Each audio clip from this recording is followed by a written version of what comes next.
விவசாயிகள் தொடர் போராட்டத்திற்கு பிறகு திருவாரூர் ஒழுங்குமுறை விற்பனை கூடத்தில் நடந்த பருத்தி ஏலத்தில் அதிகபட்சமாக ரூபாய் 7000க்கும் மேலாக விலை போனதால் விவசாயிகள் மகிழ்ச்சி அடைந்துள்ளனர். திருவாரூர் ஒழுங்குமுறை விற்பனை கூடத்தில் விவசாயிகளின் பருத்தி மறைமுக ஏலம் கடந்த மாதம் 10ஆம் தேதி முதல் தொடங்கப்பட்டு வாரந்தோறும் நடைபெற்று வருகிறது.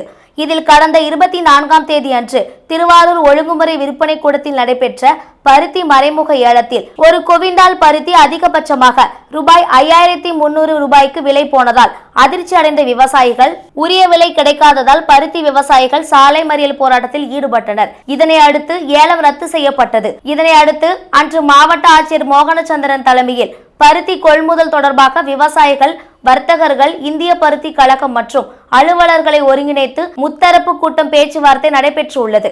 அதனைத் தொடர்ந்து திருவாரூர் ஒழுங்குமுறை விற்பனை கூடத்தில் நடந்த பருத்தி ஏலம் மீண்டும் நடைபெற்றது.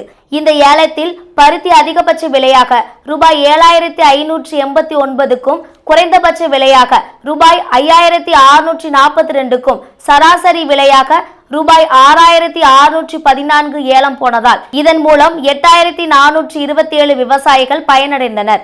விவசாயிகள் தொடர் போராட்டத்தால் பருத்திக்கு உரிய விலை கிடைத்ததால் விவசாயிகள் மகிழ்ச்சி அடைந்தனர்.